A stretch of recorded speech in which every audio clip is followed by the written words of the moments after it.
Day 35 to 7:32 a.m. Mountain Base, Mount Malabito, General Nakar, Quezon. A 3-meter reddish-black wall stood surrounding the whole base. No, rather than a wall, it was a defensive rampart. The outer wall was as thick as a hollow concrete block, while atop the wall was a meter-wide scaffold that would allow the people inside the base to move around the top of the walls. Under the scaffold was an empty space which enabled them to open and access hidden windows on the walls. This way they were able to attack both above and on the ground levels of the wall. The wall might be just that thick, but it was made with 3 layers. The outer layers were made of pure blood metal, while the inner layers were made of stone bound with blood metal as cement. Blood metal, even though stronger than most pre-existing metals, was still metal. Under strong impact, pressure and constant stress, it would still deform due to its malleability. The stone layer of the wall, however, strengthened the wall and would prevent the wall from deforming too easily. However, a wall, no matter how strong, was still just a wall. It could not kill any intruder on its own. Atop the walls at fixed intervals, there were meter-long large crossbows. Different from normal crossbows, these ones looked more like a small ballista. Furthermore, these ones were spring-powered than the bolts being propelled just by the strings. For the bolts, they were still the normal size, but what made it more powerful was that the bolts did not need to be reloaded manually. The pre-made crossbow bolts were placed in large metal boxes designed similar to magazines used with guns. The bolt magazines only needed to be affixed under the large crossbows, and the shooter only needed to rotate the wheel at the back of the crossbow and it would be ready to shoot after a clicking sound. After the crossbow was shot, the next bolt inside the large magazine would be fed into the crossbow and the shooter only needed to repeat the process and shoot. Furthermore, the crossbow had 2 kinds of crossbow bolts as ammunition. The first was the ones made with normal blood metal, while the second one was made of transparent blood metal. The first kind was enough for most enemies and threats, but for more danger-sensitive enemies, the second kind was more appropriate. The transparent crossbow bolts was hard to see, especially when being shot at very high speeds. This mechanism in these mini-siege weapons had been painstakingly thought of with both Mark and Huey and brought the creation of these large crossbows. The outward design, however, was made by both Mark and Hallie following their urges to make the weapons look like they popped up from a sci-fi anime.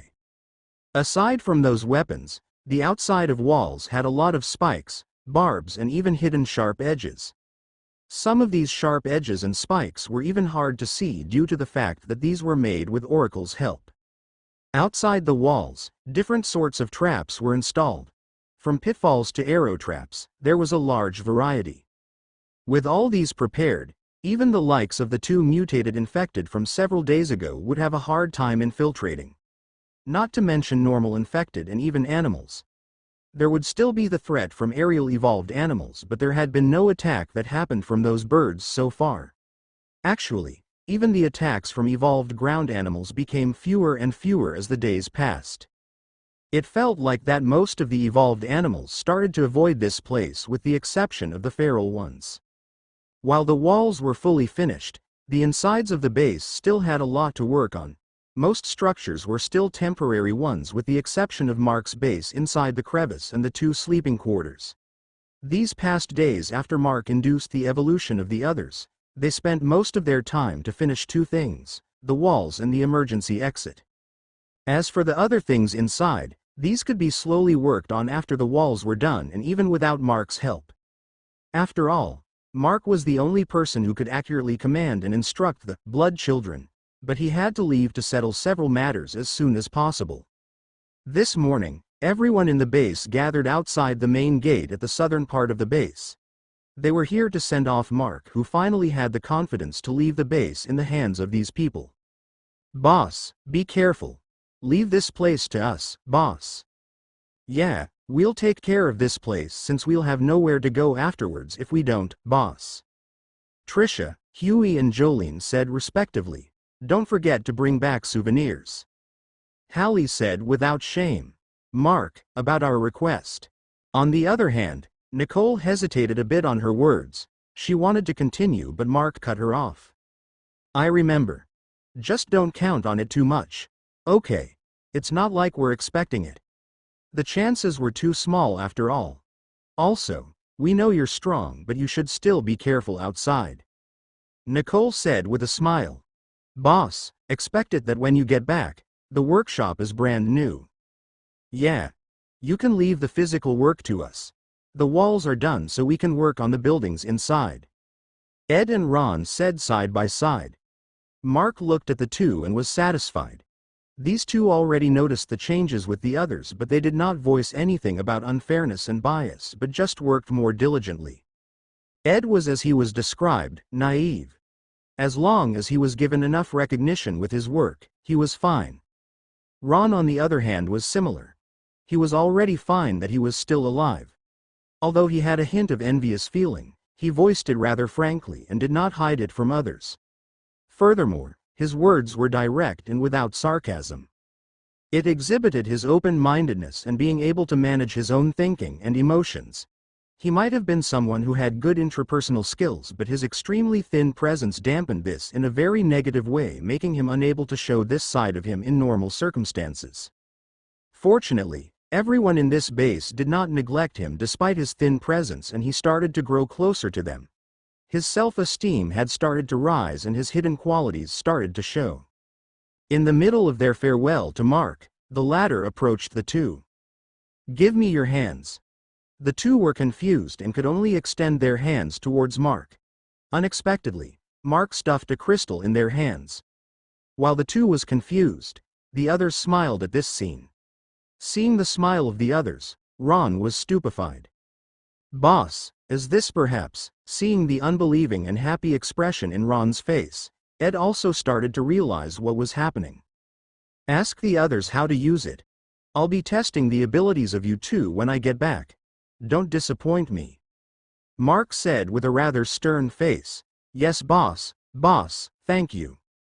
Ed and Ron shouted with excitement. What Mark said had confirmed their assumption, and they were truly gratified and thankful. Mark then panned his eyes towards everyone. I'll leave this place to you all.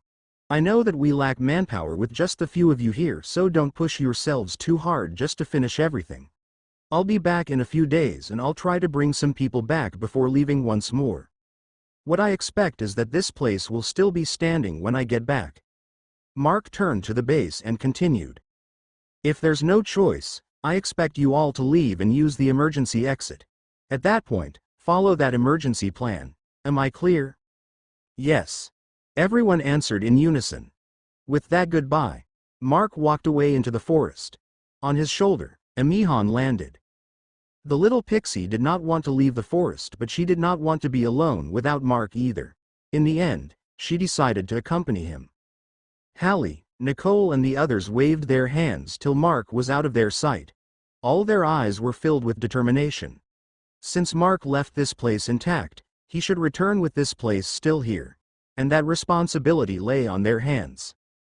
********************************* Day 35 to 9:21 a.m. Ungos River, General Nakar, Quezon.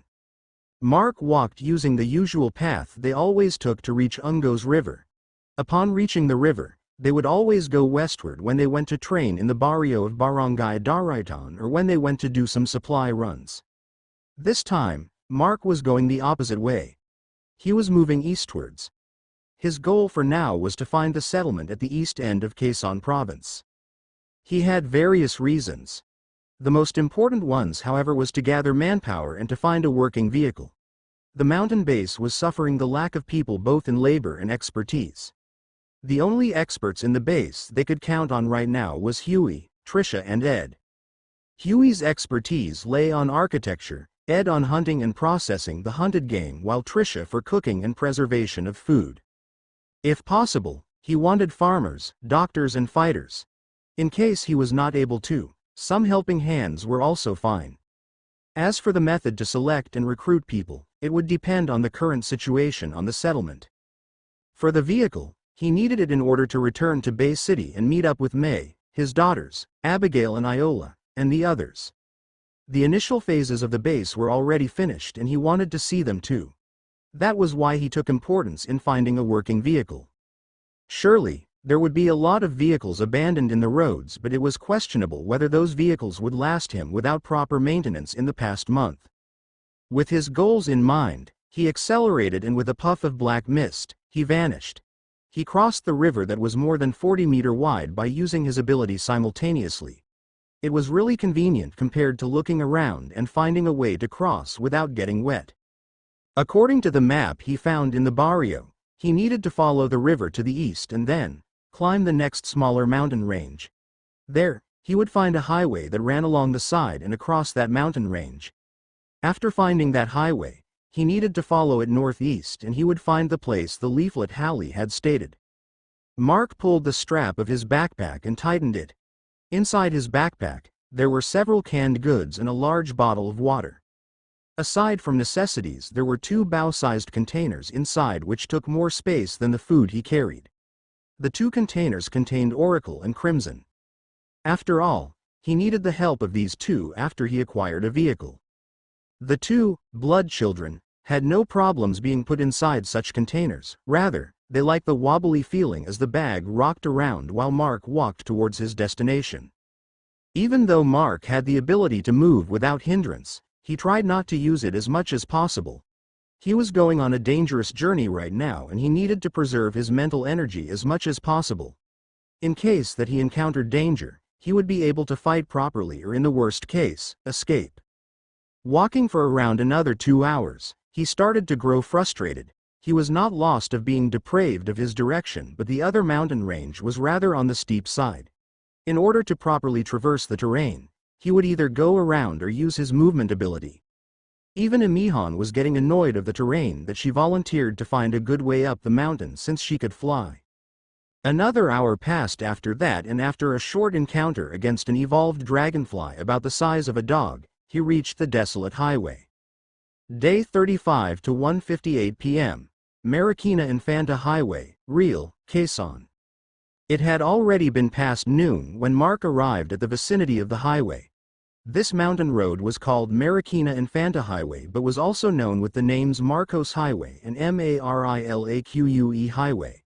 It was a 110-kilometer-long scenic highway that connected Metro Manila and Infanta Quezon in the Philippines.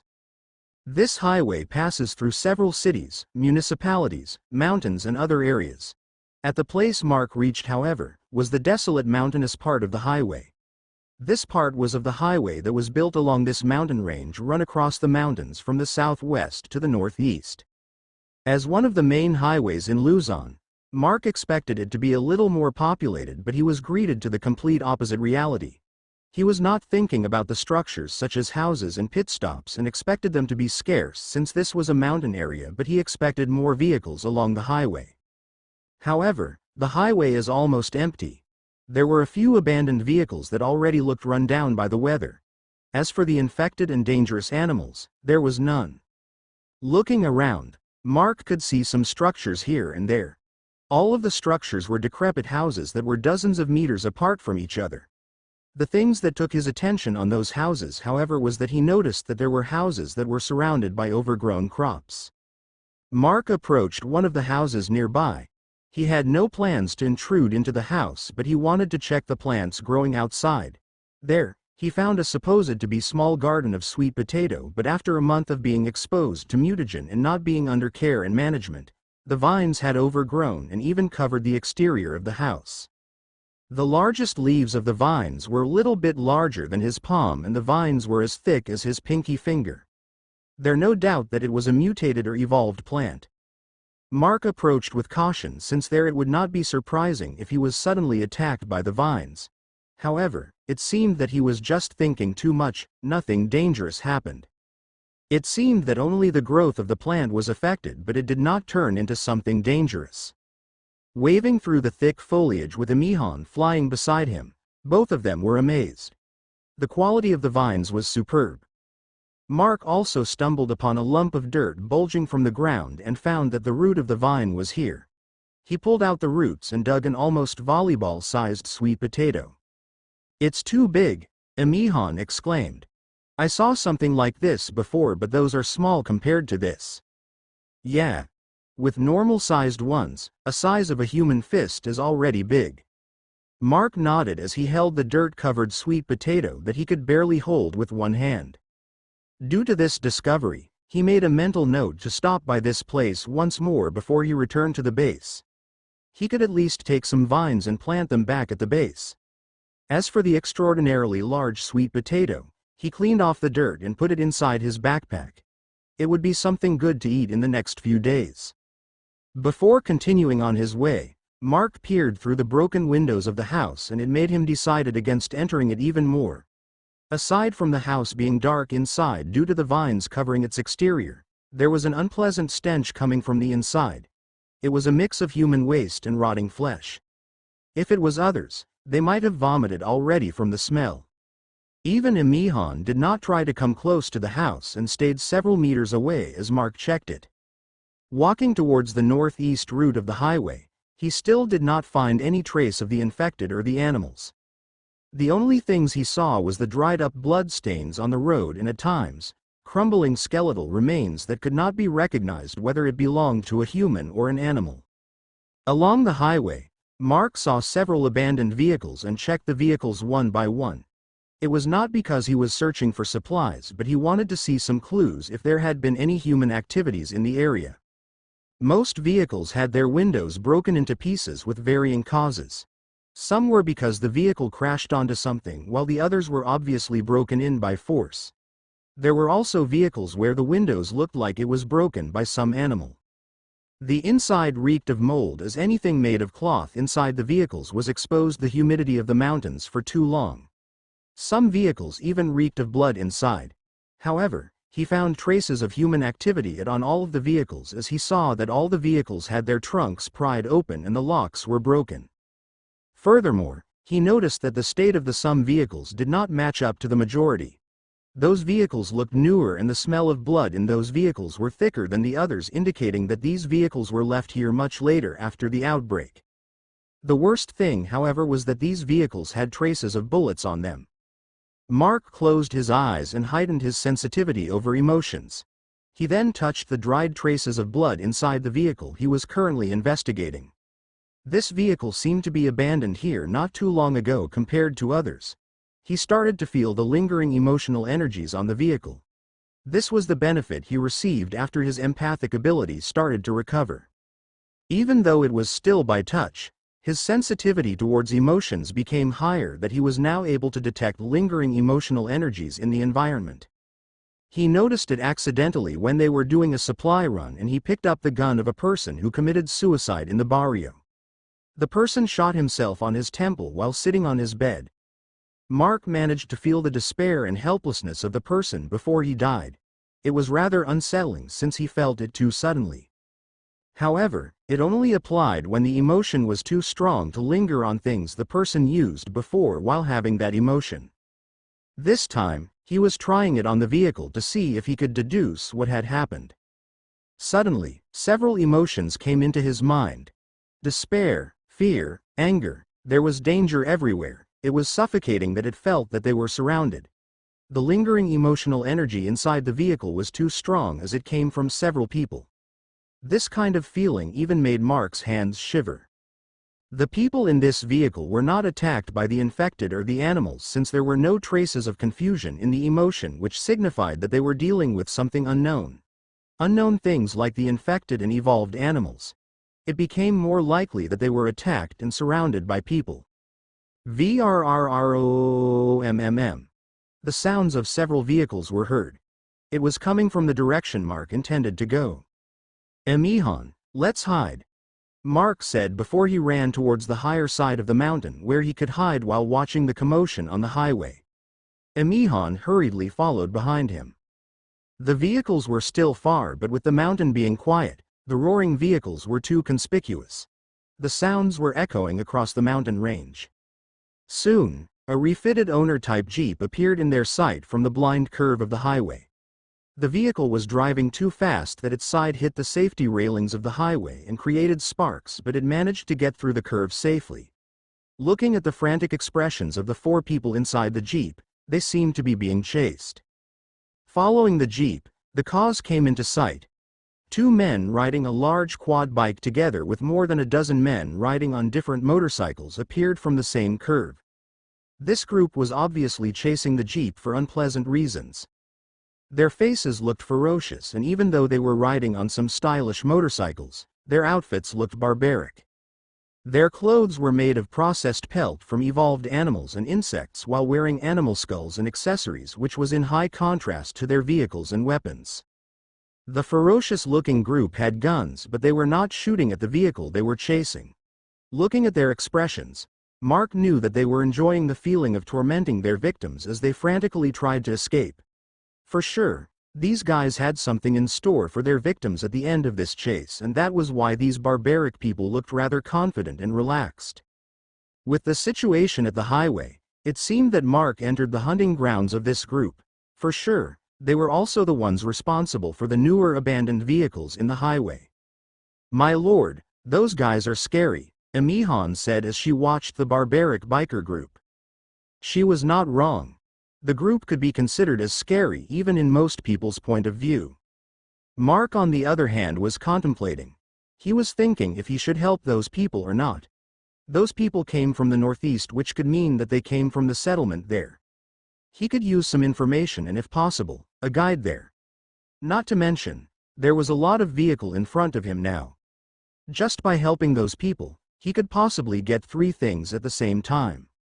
Even though the motorcycles would not be able to bring him to Bay City, it should be enough to get him to the settlement here in Quezon Province. If he could get information from those people, it would save Mark more time. After all, he knew nothing about the state of the settlement here. If it was a military settlement, it could be better, but what if it was a lawless settlement ran by some people proclaiming to be the leader? Things might become troublesome if it was the latter case. However, before Mark could even make a move and before the vehicle of the victims could pass by, he faintly heard one of the bikers shouting. Looking at the biker, Mark frowned. The biker shouted at his comrades while pointing at the place where Mark was hiding. Mark could only sigh. Things had become troublesome. It would be easier if he could launch a sneak attack, but who knew that there would be someone in the biker group with the ability to detect him? How far was he from them? From Mark's view, they were still about 200 meters from him. That was some formidable detecting ability. Emihan, stay hidden. Yes. With Emihan staying behind, Mark ran back towards the highway and jumped over the safety railings. After landing, Mark calmly walked into the open. His emotionless eyes stared at the incoming vehicles. The people at the escaping vehicles were shocked to see someone come out of the woods in front of them and became afraid that he was with the bikers. It was when they noticed that the person was not looking at them at all but at the direction of the bikers. Run away. A woman at the back of the jeep stuck out her head through the window and shouted at Mark. Even though they were the ones in the worst situation, she actually risked getting hurt just to warn Mark. This made Mark's first impression with this group rather good. Bang.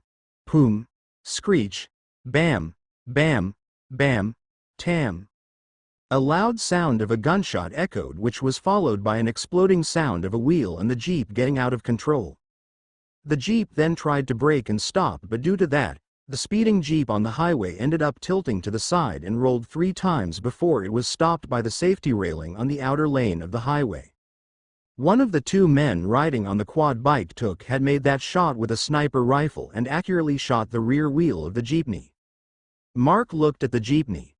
The woman was still shouting with worry about his comrades, but it seemed that her comrades in question were in a bad condition. He, on the other hand, just stood there looking at the situation. With Mark not moving at all and the jeep forcefully stopped, the bikers divided their group into 2 and surrounded their targets. Day 35 to 3:15 p.m. Marikina Infanta Highway, Real, Quezon. Mark stood by the side of the highway surrounded by some biker outlaws with conflicted thoughts. It was just the first day that he left the base and he got caught in some troublesome matters which made him left like sighing. However, it also gave him the things he needed. Transportation and people that could possibly guide him and give him information about the settlement he wanted to go to. There was another troublesome matter though. He looked at the other side of the highway more than a dozen meters away. The owner-type jeep was overturned and even rolled several times. He did not care if the people inside the vehicle died, but at least, he needed one of those alive. He'd rather pick those guys in the jeep rather than these generic mobs surrounding him. Oh, good. Mark thought as he saw the woman that shouted at him being dragged out of the jeep. She seemed conscious, but she had bruises all over her body. The other people were also dragged mercilessly, but the other three did not seem to be in a good condition. There was another woman and two men. One of the men was barely conscious while the other two was completely out cold. All of them were bleeding on different parts of their bodies. F***CK. Are you deaf? Oh right. Mark indifferently muttered as he turned his eyes back towards the unsightly pests surrounding him. He turned his attention towards what was happening around the vehicle, neglecting the fact that the guy who seemed to have high standing within this group of outlaws had been shouting at him from the start. What did you say again? He indifferently asked. FCK. The guy was truly infuriated. Another guy who had piercings and an unsightly mohawk-styled hair interjected. Sir Fang. Why are you wasting time with that guy? Let's just kill him and take the loot. Those woman on the other side looks good. I can't wait to play later. The last toy we had died yesterday. The Mohawk guy said to the man called Sir Fang while pointing at the other guys who were dealing with the people in the jeep with an envious and lascivious expression. After all, those guys that pulled out the woman out was already touching her in different parts of her body as she tried her best to resist. What's more, for the unconscious woman, she had no ability to resist at all. Mark glanced at the scene on the other side. He felt rather exasperated. The wild men could not wait at all before they even returned to their hideout to do these kinds of things. They were worse than animals. He sighed. He needed those people, so it was better not to expose them further in this torment. To the Mohawk guy's words, the man called Sir Fang and the other man beside him who had nose piercings was the same. If Mark remembered correctly, it was this guy who managed to find him. For some reason, this guy was still glancing at the direction where Emihan should be hiding with a confused expression. If you don't want trouble, leave and don't get in our way. That Sir Fang said, which made the others dumbfounded. Mark smiled grimly. This guy called Fang was rather cautious of him. His instincts were commendable, but his instincts were wasted in this group of garbage. Sir Fang. What are you saying? We're letting this one go? Have you gone mad? Don't tell me that you chickened out? One of the men shouted while flapping his arms like chicken wings, which made the others laugh horrendously. Bam! Sir Fang punched the guy without holding back. The punched man fell on the ground, spatting blood from his mouth. Among the blood were a few of his teeth. While the wild men were in their internal conflict, Mark's voice sounded. Is any one of you a mutator? Mark asked. Although he could know by touching them one by one or during the fight, he would rather not. These guys stink horribly. Their skin had dark patches, which was the result of not even wiping their bodies for a very long time. Furthermore, it was better if he could make his mutator enemies spit out their abilities in their mouth, so he would have a good grasp of their ability before snatching it from their dead bodies. His question was clear, but all of them only looked at him with a confused expression. So, it's no use, huh? Mark sighed. It seemed that these guys did not even know what a mutator was. He had no reason to explain it to them either. The woman on the other side was already shouting for mercy while tears flowed out of her eyes. It was a pitiful sight. The unconscious woman was already left with her undergarments. I already wasted enough time with you guys. Mark looked straight at Sir Fang. Acutely, it's better if you all go away. Leave those people alone and get lost. What? Don't you realize the situation you're in? The Mohawk guy shouted and everyone laughed. That Sir Fang frowned though. What a waste of time. Mark indifferently muttered. He really did not want to fight with these guys if not needed to. Since these people did not attack on sight, he would not have much reason to kill them. Also, the leader of this group did not want to have a conflict with him. For sure, these people were not the only ones in their group, or the leader would be called like master or boss, something around those names, and not this Sir Fang who they did not even fully respect. It would be troublesome if the remaining people of these outlaws go after him when his empathic abilities had not fully recovered yet. How troublesome. Whatever. I'll just leave no one alive and hope for the best. He sighed before he held out a reddish-black coin from who knows where it came from and flipped it upwards. The coin took everyone's attention for a split second, but at that short time, Mark vanished from his spot. The outlaws panicked before. Gah! They heard several blood-curdling screams from behind. By the moment they turned around, all their members that were surrounding their victims were already lying in their own pool of blood. Each of them had decapitated heads rolling in the middle of the highway. The men that surrounded Mark before could not help but shiver as they stepped back. They had 19 men in this hunting session, but in the short span of several seconds, they lost 11 men. The culprit stood in the middle of the massacre with indifferent eyes as he whipped off the blood from his thin sword. Not only the outlaws were dumbfounded, but also the woman who struggled to fend her body from these beasts was the same. Some of the blood from these dirty villains splashed onto her face and almost ripped clothes, but she did not care. She could only stare at the back of the man who killed the men who wanted to defile her. Mark glanced at the woman over his shoulder and spoke. "Just sit tight there.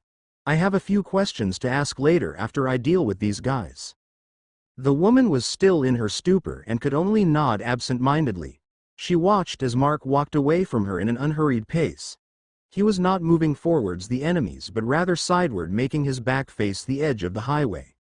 Mark then smirked with a provocative smile. "FCK, shoot him." Sir Fang roared. He was still in confusion about what happened, but one thing was for sure. His instincts were correct and they kicked a steel plate this time. Furthermore, the steel plate they kicked was too large and thick, built with spikes, and could crush them without any effort. Bang! Bang! Rat-a-tat-ta! A plethora of sounds coming from different kinds, calibers and sizes of guns that the outlaws wielded sounded across the mountain highway. On the other hand, the body of the man called Sir Fang bloated like a balloon. His muscles became emphasized. His canine teeth enlarged and protruded out of his mouth while fur grew and covered his neck like a lion. The outlaw turned into a saber-tooth warlion in a few seconds. Looking at his saber-tooth, it was no wonder he was called Sir Fang.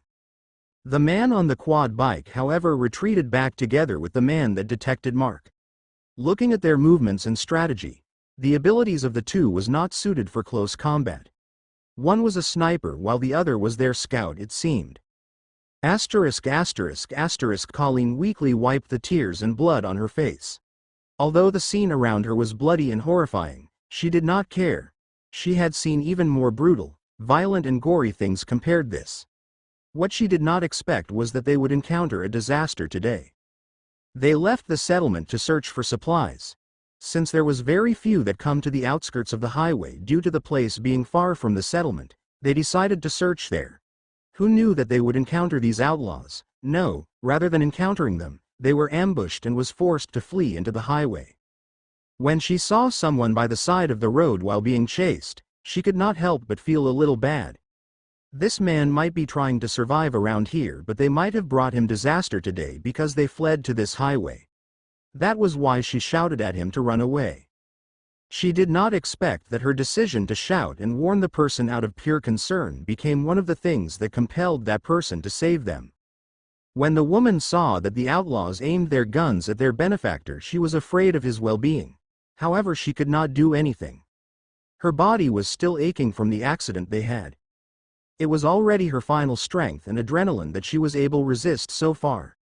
The scene where the man that saved her being buffeted with multitudes of bullets did not happen in her amazed and dumbfounded eyes. Faint black mist emitted around the man as his body turned blurry. The bullets whizzed through the mist, making her able to see the paths the bullets took. However, none of the multitudes of bullets hit the man that was walking unhurriedly forward. She could see that the bullets were phasing through his body like magic. She could not help but look at the man's face. He was not good looking and even a little below average, but that was not what mattered. His expression, it was filled with interest. It made her feel like he was testing something she could not fathom. Looking how their benefactor dealt with the rain of bullets, she felt relieved. She looked at her friends and saw that they were in a bad condition. Joish, the one driving, was bleeding on his forehead. Tyson, who was their main fighter, was also unconscious and his arm was dislocated. Fortunately, it did not seem broken. Alana, on the other hand, his close friend, was also unconscious and was already practically naked. Her clothes were ripped and her underwear was already half taken off. She could even see her friend's bushes below. She moved her weak body towards her friend and slowly fixed her remaining clothes to at least cover her sensitive parts. She then checked on Alana and frowned. Her friend's condition was even more serious than it appeared to be. Her breathing was ragged, her face was pale and her pulse was slowing down. If Alana was not given medical attention in a short period of time, she would likely die. This moment, Colleen dragged her body and took out a case from the overturned jeep with great difficulty. Inside the case was a sealed vial with blackish-red thick liquid. She removed the cap and made Alana drink a third of the contents of the vial. It only took seconds and Alana's pale skin turned better, which allowed Colleen to sigh in relief. She turned towards the ongoing fight. It seemed that the man that saved them was done with what he was testing. With a puff of black mist, he vanished from the spot. Colleen could faintly see a thick strand of black mist waving as it moved towards the group of outlaws. The outlaws retreated away from the mist, but it was very fast. Puff! The man appeared from the mist and waved his sword horizontally before vanishing into mist once more. Two of the outlaws nearby where he appeared fell down with their heads detached. The outlaw that became a werelion tried to intercept the mist, but he was not able to, and the mist passed beside him in a waved path. Puff! The man appeared once more and pierced his sword forward. Another outlaw died with his head skewered like a barbecue. The sword was pulled out immediately, causing a sudden spurt of blood, but the man was not soaked with it as he had already vanished into black mist once more. Amazing! Colleen muttered as she watched the scene. Her bitter experience just earlier was totally thrown away at the back of her mind. It did not take long and only 3 of the outlaws were left, the werelion, the sniper and the scout. Day 35 to 3:19 p.m. Mariquina Infanta Highway, Real, Quezon. When Mark walked in an unhurried fashion away from the woman in her group, it was because he expected that these outlaws would start indiscriminately shoot at him. If he kept standing in front of the woman, the troublesome matter he expected to expose himself into would be for naught. Furthermore, he had something in mind and wanted to try it. His shadow mist movement creates a subspace where he could move to without hindrance, and it enabled him to even move through small spaces that he was not supposed to be able to in reality through the distortion of space. In that case, he wanted to try if he could use that distortion in order to dodge the bullets. The fastest bullet of a high-caliber rifle might travel in more than 2,600 feet per second, but he was not worried about that speed since inside the subspace, his movement, perception and reflex were heightened into an unprecedented degree. This time, however, he only wanted to test the spatial distortion and only partially activated his ability. That was why, even though there was black mist appearing around him, he did not vanish. On the other hand, the distortion in space made his figure rather blurry as the spaces contracted and retracted in very fast speeds in order to allow him to wave through the barrage of bullets. To say, the experiment was a success and he was rather satisfied with the result. Still, it would only apply when he could see the source of the incoming bullets, and the mental drain and strain was rather higher compared to fully activating the ability. As for the experiment failing, he was not afraid of getting hit by 1 or 2 bullets. In case that the experiment failed, he could still dodge it anyway through fully activating shadow mist movement. If he got hit by the bullets, he would still be fine. He could use his blood to remove the bullets inside his body, and his body would heal in an unbelievable rate afterwards. Unless he was hit fatally and was killed on the spot, he would not die. It would still be a bit painful though. Besides, aside from his head, his other vital parts were all covered with his armor. After the experiment was done, he started the slaughter. He vanished from his spot, turning into a wavy trail of mist that traveled faster than the eyes of most people could see. In every attack, he killed 1 or 2 of the outlaws that was already little in number.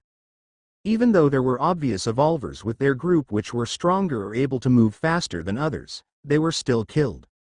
Well, except for these three. The mutator that looked like a saber-tooth werelion could follow his trail of mist, while the scout could amazingly pinpoint where Mark would appear and attack, which enabled him to dodge. On the other hand, the sniper not only had a sharp eye but also a high-leveled evolver. For sure, he was not a mutator as his speed was not as fast as the werelion, but the difference were too little. Not to mention that the sniper was able to follow his trail of mist and run away before Mark could get into place and attack him. In case that the sniper was not able to outrun Mark, he would point his sniper rifle the instant that Mark appeared, making Mark cancel the attack and retreat. These three were surely on a different level. Sure enough, no, all the outlaws here were generic mobs, and 3 boss and mini-boss levels were mixed among the flock of emaciated wolves. You already all of our men, can't you let us go? Either way, we can't kill you and you weren't able to kill us. Let's just call it quits. The sniper yelled a proposition. What he said was true. Mark was not able to kill them and they were not able to kill Mark. On the other hand, Sir Fang frowned at the proposition, but he did not say anything while the scout was just waiting for something. Hearing the proposition, Mark smirked. Yes, he was not able to kill them. It was because he was not really seriously fighting with them. He had other equipment and abilities in his body and he did not use any of those yet. The three were confused because of Mark's infuriating smirk, but then, they saw him put his right arm horizontally in front of his chest. They had noticed that there was something embedded on his strange colored bracer, and it was a rectangular mechanism of some sort with 2 horns, but they did not mind it. Now, however, Mark pushed a button on the mechanism. The rectangular mechanism spun 180 degrees, making the small horns face backwards. Then, clicking sounds sounded in succession after the rectangular mechanism locked in place. The rectangular body extended forward and backward, making it double in size, and finally, the 2 horns clicked open like wings. Mark then pulled out what seemed to be a rectangular curved metal from under his bracer and pushed one end into the mechanism. Seeing the true form of the mechanism, Sir Fang and the sniper frowned. The mechanism on the arm of their enemy right now was actually a miniature crossbow. They were able to avoid Mark's attacks because he was using his sword, but now, they were not confident anymore. They were not sure if the weapon on their enemy's arm was strong or really working, but they could not take risks anymore. The sniper glanced at the scout and nodded. In tacit understanding, the scout ran away while Sir Fang and the sniper got in position to fight once more. Seeing the scout run away, Mark shook his head. Even if the guy tried to run away to escape, he would not be escape from Mark if he chased. However, the guy was running up the mountain slope towards the direction where Emihan was hiding and where he left his backpack. It seemed that the guy was really able to detect living beings and probably thought that Emihan and the 2 blood children were just normal people or children maybe. Now, that guy was off to his death. After all, even though Emihan was afraid of humans, she was not afraid to kill. She had experienced a lot worse in her more than 100 years of living despite her childish countenance. Mark vanished into black mist and moved towards the 2 enemies in front of him. This time, he appeared several meters away from the werelion and in a blind spot. 2 dart-sized needles shot in succession. The werelion was able to react when Mark appeared, but he was not able to fully dodge the needles that were shot faster than bullets. He was able to evade being hit on his neck and forehead, but in turn, his pointy right ear at the side and right shoulder were pierced by the needles. AHAG. The werelion could not help but feel wail in pain. The needle that hit his shoulder pierced through his shoulder bone and got painfully stuck. The needle might have even damaged his nerve, as he seemed to have difficulty to move his right arm as he retreated. Mark then vanished, going towards the blind spot of the werelion once more. This time, he appeared longer and shot 3 needles in succession. The 3rd needle flew towards the werelion's forehead while the first 2 were aiming for his legs. The werelion still managed to dodge the 3rd one even though he sacrificed getting hit by the other 2. The werelion could only kneel in pain, but the longer time Mark appeared made the sniper shot a single bullet. His aim and precision was good and really fast, but if he wanted to hit Mark, he needed to be faster. As the bullet entered Mark's subspace, his figure blurred and the hope of the two outlaws shattered when the bullet passed through the blurry figure. Mark then vanished several more times, raining the dart-sized needles towards the werelion, ignoring the sniper that could not shoot anymore due to Mark correcting his mistake. The sniper glanced towards the upper section of the mountain where their scout, Death Eye, ran towards. His ability was to detect life force of living beings including trees and animals and was able to differentiate them. If Death Eye was correct, then, this monster in front of him had 3 children in tow. If they could use them as hostage, there would be a chance that they would be able to leave this place alive. Then, a blood-curdling scream shattered the sniper, Eagle Eye and the werelion, Sir Fang's expectations. Eagle Eye and the already disabled Sir Fang could only look up by reflex as they felt a strong gust of wind entering the forested slope of the mountain. There, they saw Death Eye, who was thrown in the air for about 5-story building high.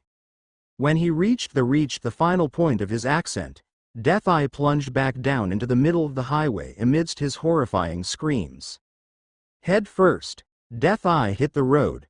His head splattered like a watermelon.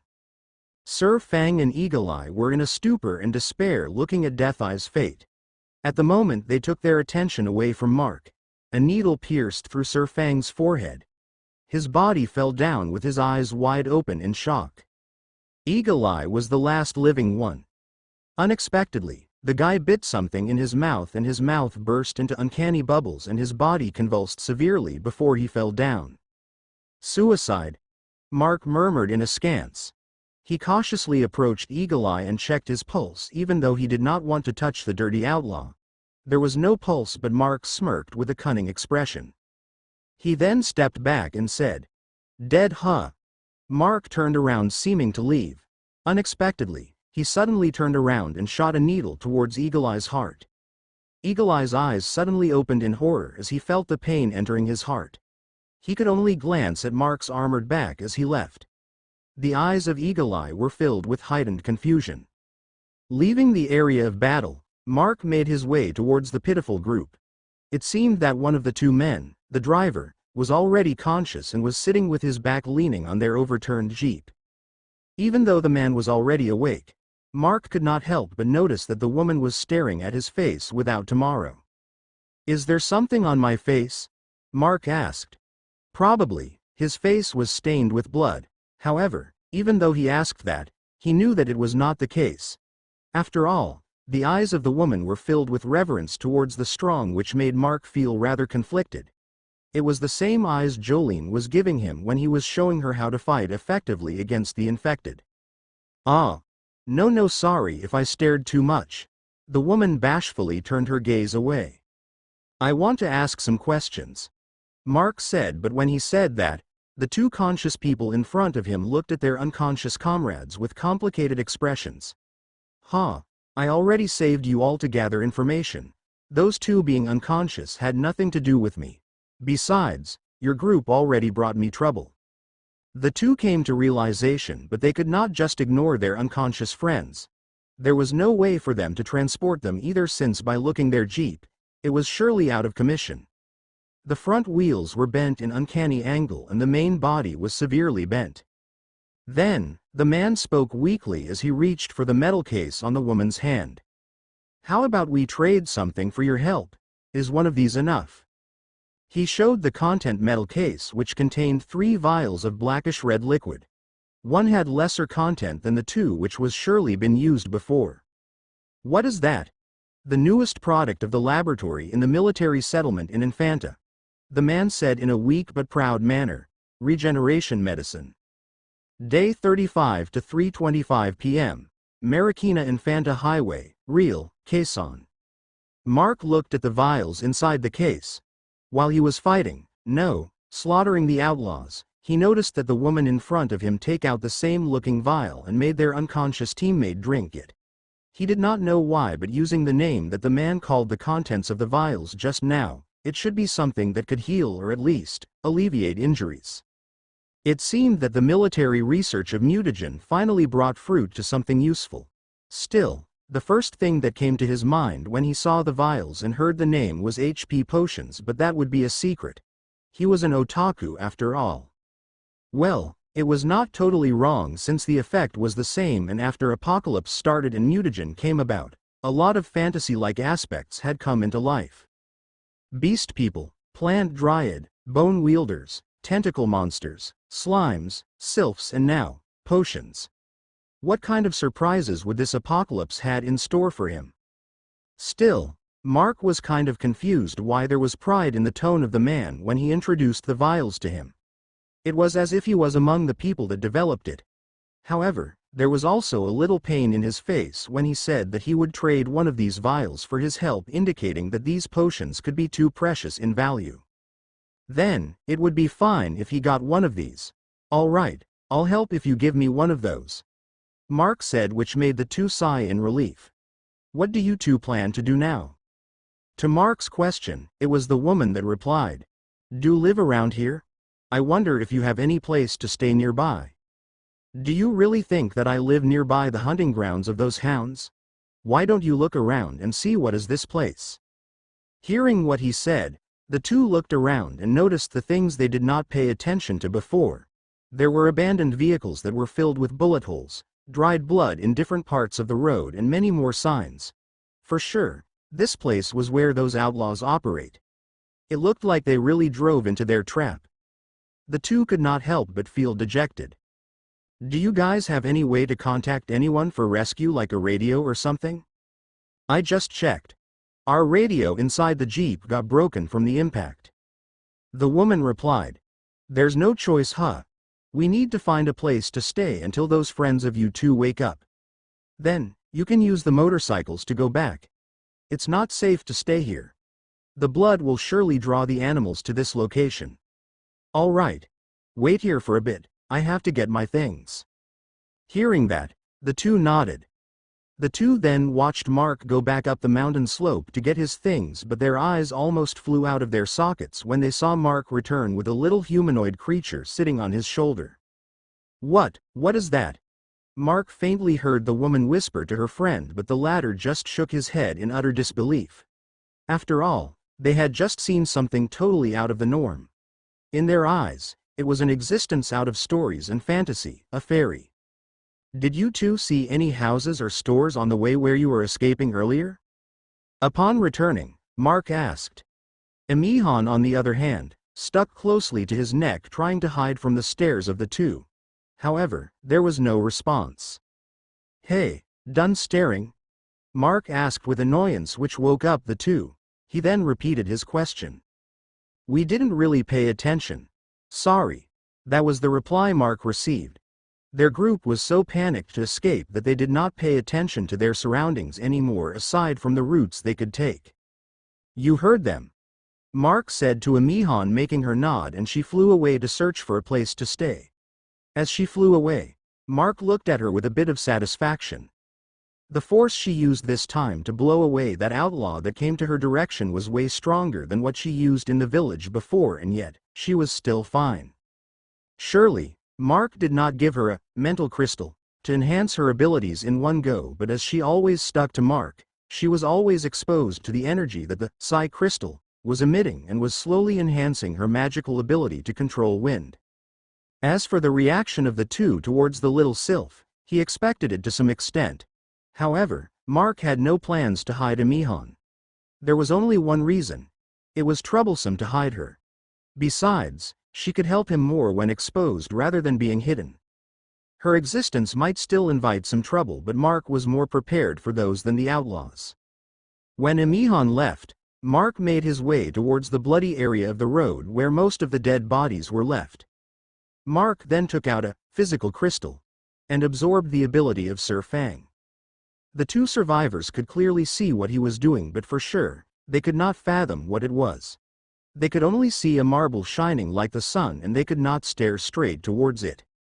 While that was happening, Mark proceeded to check the motorcycles, and unexpectedly, the motorcycles were in very good condition.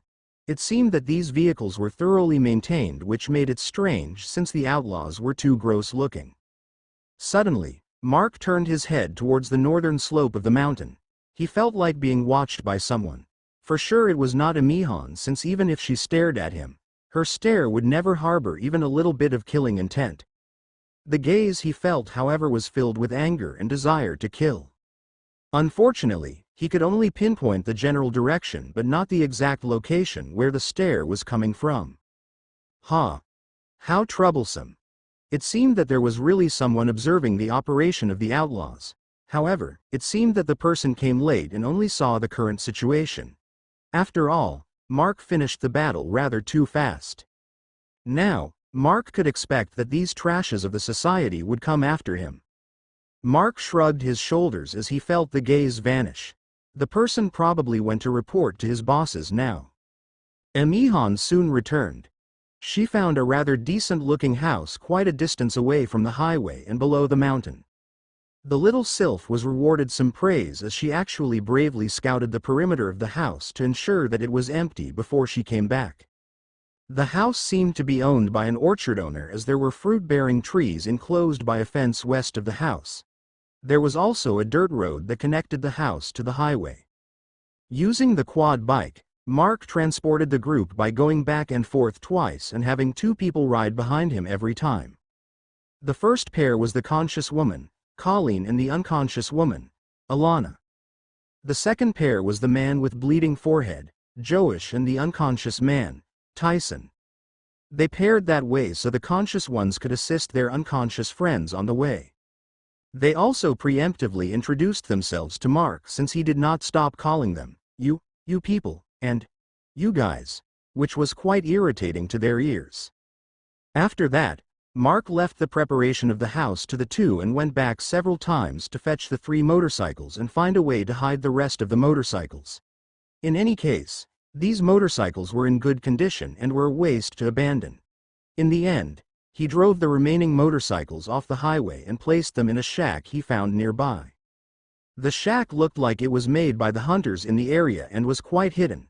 Of course, there was no one coming to this dilapidated shack anymore. Going back to the house, Mark questioned the 2 about the things he wanted to know. The 2 did not hesitate to answer, as the questions were not private at all. Furthermore, Mark would also learn of the truth after arriving at the area. Mark's first question was about the settlement in the east. However, he got an unexpected answer. There were actually 3 settlements in the area. One was here in Real at the eastern coast. The second was in the easternmost coast of Infanta, and the third was at the southeastern coast of General Nakar. However, even though all of them were all settlements, they all varied in nature. Among the 3, only the one here in Real, Quezon, was ran by the military. The settlement in Infanta was run by the local political and powerful families, while the settlement in General Nakar was the most unwanted one. It could be considered as a crime district where most criminals and evil people in this area gathered. All the settlements are built by the coast. Mark thought, but he was not surprised. That was a strategy where they would only expose 3, or in the best case, one side of their settlement against the threat of the infected and evolved animals. Still, it was a risky move if done in this country. After all, this country, the Philippines, was always hit by an average of 20 typhoons per year. It would be fatal for the settlement if they did not prepare some measures for natural disasters. These 4 unlucky people came from the military settlement at the port of Real. Unlike the military settlement in Bay City that was focusing in gathering survivors and researching the infected, the settlement here at the port of Real was aimed more to fauna. All land, air and aquatic animals in the area were subjects to their research. There was also research in flora ongoing, but even though there were a good amount of farmlands in the area, the variety of crops were too small, and as such, the research was not proceeding as intended. These 4 had also made it several times into the Infanta settlement in a commissioned assignment with the military.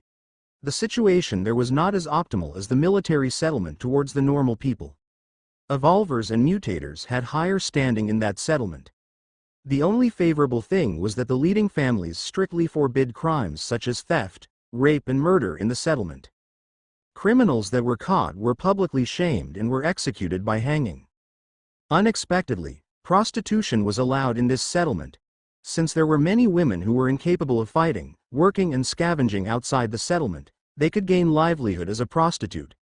This way, they had a source of food while it also lowered the chances of rape in the settlement. As for the third settlement, these people had not visited the place before and would never want to. According to rumors, it was a place where the strong eats the weak.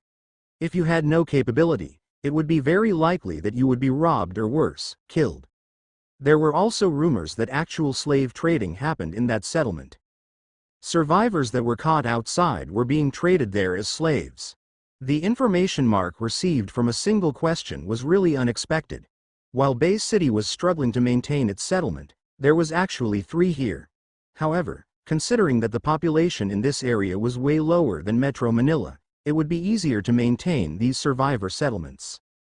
As for why a crime-prone settlement would be able to exist not too far from the military settlement, there was no need to ask. That place would surely be brimming with criminal evolvers and mutators while the military was actually suffering from the lack of manpower. The military would surely make a move if the operations of that criminal settlement entered the area of their jurisdiction, but they would surely not go and try eliminating these criminals in their own turf. Still, since that place traded people as slaves, it was perfect for him to find loyal people to bring back. After all, these people being treated as slaves already lost hope of living a good life. If he unexpectedly gave them that, they would surely be grateful and loyal to a great degree. Day 35 to 5:23 p.m. Barangay Poblacion I, Real, Quezon. Just the information Mark got about the settlements gave him a lot of things to think of. It was really good that he took the initiative to gather information first when he could before actually trying to find the settlement in the east. If he did not know that there were 3, it would not be surprising if he ended up in that criminal district. Although he was not worried about getting in harm's way, it was better if he was prepared. The next thing he asked was how trading goes in the military settlement. Fortunately, it was the same as how it worked in Bay City. Money had been replaced with coupons for payment for labor and employment.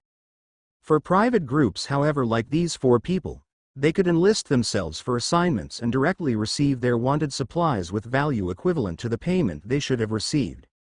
The military also posts what they wanted in the trading area like electronic parts, medicine and other miscellaneous goods and receive either coupons or directly trade the goods for items they needed as long as the item was available for trade. After getting the answer for his previous questions, Mark wanted to ask a few more, but there were more pressing matters than asking for information. The sun was about to set and they needed to prepare for the night. They also needed to eat dinner. "Did you bring food with you?" Mark asked the 2 who were tending to their unconscious friends. Unexpectedly, both of them could only wear bitter and shameful smiles on their faces as they lowered their heads. "We didn't really expect that we will spend the night outside the settlement. Each of us only brought a sandwich and a bottle of water for each of us. We only plan to snack on these before we return to the settlement." Hearing that, Mark nodded. It seemed that the lives of people that relied on military settlements had it better than those who were not. Even though he had not really encountered one, for sure, the survivors relying on themselves probably did not even have water to drink, yet, this group even had the guts for a snack. Still, it seemed that his question was misinterpreted. After all, he was alone. Even if the sylph on his shoulder was counted as a human, he was still alone. His question about food made the 2 think that Mark was asking for some as they were worriedly staring at him. "Seriously, don't stare at me like that. I'm just asking if you have yours since I have mine. I'm not begging for food." Hearing that, the 2 was able to sigh in relief. A single sandwich was not enough for them to eat for dinner. If Mark really asked for some, they would not be able to disagree and they would have less food to eat. "Okay, I'll take the vial first, and then you can rest and eat your food if you 2 want. I will ask more questions later after I eat outside," Mark said. Colleen immediately took out one of the vials and handed it to Mark despite the pained expression on the face of Joish. Mark then left the 2 by themselves. The 2 of them still needed to take care of their unconscious friends. He walked around the house, especially the kitchen area. The house was a 2-story one with the main rooms had been made of concrete. The outer areas and furniture, however, were all made of wood. Looking at the appliances, there was no refrigerator even though there was a broken television in the living room. There were no power outlets on the walls, indicating that the house had no electricity even before the outbreak. He also remembered seeing a pair of crocodile clips near the television, but he did not see a car battery, which should be the power source they used to power the television. The house seemed to have been looted of almost everything. The ones left at the house were things less or unnecessary for survival. It was quite unexpected, but Mark found a half jar of brown sugar which was spilled on the sink. The surface of the sugar was moldy for being left open for too long, but the granules beneath was still fine to use. It was fortunate that Mutagen and already killed or turned ants into bigger ones, or else this jar of sugar had long been gone. He also found salt, half bottle of cooking oil and packets of umami seasonings that were left untouched inside a cabinet. There were blood stains at different parts of the house, which meant that the people that lived here before did not receive a good ending. The perpetrator should be an evolved animal, considering the claw marks on the walls and bite marks on the dirty clothing left on the floor. The blood stains on the floor stretched out of the doors, which meant that the dead bodies were dragged out somewhere before they were eaten. The seasonings he found were already enough for him to be able to cook a good meal for dinner. Some sugar-roasted sweet potato would be fine, right? After all, he found a really big one earlier.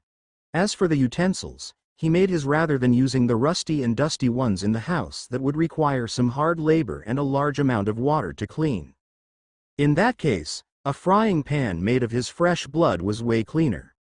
It was one of the benefits he got after mutating his blood. He could flush out any impurities in it, which meant that if the virus, bacteria or even poison had to enter his bloodstream, he could eliminate the threat. Due to that, he could expect that he would not get ill easily. After preparing, the sounds of knife cutting and sizzling cooking oil could be heard outside the house. Soon, the natural aroma of fried roasted sugar and sweet potato enveloped the area, which even made Colleen and Joash inside the house gulp their saliva. Mark said that he would eat outside, but he never said that he would cook, and that took the two by surprise. The two was already eating their sandwich that barely had any filling in between. Compared to the aroma the food Mark was cooking and their sandwich, the latter was not as enticing as the other. Still, the two did not want to just waltz to Mark's position and ask for food. In the least, they still wanted to maintain their dignity, especially Colleen, who almost lost hers earlier. The most they could do was to peek out of the window and see what Mark was cooking, which was what Colleen did. There, she could see Mark sitting on an old stool in front of a campfire while frying his food. Beside him was half of the large sweet potato he found. What shocked her was to see two slimes moving around Mark. One, which was clear-colored, sat on his lap while he was cooking, while the other bounced around behind him as if playing while rustling the pile of leaves that seemed to be what Mark piled there while cleaning the spot to create a campfire. Colleen could not believe what her eyes were seeing. Mark was not only strong, but there were a lot of mysterious things around him. It made her feel that Mark came from another world. After all, not only he was wearing some strange light armor, he also had those strange weapons, and he even had non-human companions that seemed to pop out of fantasy genre. Even the ability he used while fighting the outlaws never gave her the feeling that it was an ability of a mutator. Fully aware of Colleen spying on him, Mark ate his dinner. Even though her staring like that was rather disturbing, he just let her. It was troublesome if he had to reprimand everyone who would do that. Sure enough, his travel companions right now were really eye-catching, and he was rather proud of them. Mark also took out a honeyed berry from a jar in his backpack and gave it to Amihan. It was one of her favorites, and she ate it with great relish. As for the blood children, they did not really need to eat, but it was better if they consumed blood from time to time. Right now, however, there would be no suitable sources. There were those bodies of outlaws before, but he would rather not let these two suck the blood of those disgusting roaches. While eating, Mark froze and abruptly turned his head towards the highway. He felt that gaze filled with killing intent once more, but it also vanished as sudden as it appeared. It looked like that the outlaws would not stop, but they would not attack right at this moment. At the latest, the most suitable time would be at night. There was still time. Mark continued to eat and pondered what steps he should do tomorrow. One thing he had already decided was to accompany these four people to the port of real military settlement. His priority was to find a way to contact his beloved ones first. He would also try to procure a suitable vehicle there that could transport people, but for sure, it would be hard. If that was the case, it would be likely that he would try to find one in the other settlements. As for the manpower he needed for the base, there was no need to think of where to find them. Just kill all the scum and get the loyalty and trust of slaves there. Of course, he would still screen the people he acquired one by one. He was not fond of getting rats into his hard work. After eating, he prepared measures for the attack that would come this night. He scouted the perimeter of the house to see if there were advantageous spots he could use. Unfortunately, the only good spot was the orchard that was filled with trees, but that place was the most less likely that the attackers would come from. The forest was several meters away from the vicinity of the house, and it would really be hard to create hard-to-distinguish traps around the house due to the ground being bare. The enemies could ambush them, but they could only retaliate in a direct combat. Mark could not help but massage his temples for this troublesome matter. The sun had already set and the surroundings started to darken. They had no time to change places. There were also no structures nearby that could be as defendable as this place. There were other shacks and huts nearby, but of course, all those structures were made of wood. In the end, Mark told the two inside the house of the possible attack at night, which made the two nervous. The two was in no condition to fight, and who knows when their two unconscious friends would wake up. "Leave the enemies to me," Mark said indifferently. "What I want you two to do, bring your friends and hide inside the toilet. It might be a little smelly in there, but you should be able to hold on, right?" Mark's suggestion was rather unappealing, but they also had no choice. He also made some modifications on the door using all the metal he could find around the house and reinforced it.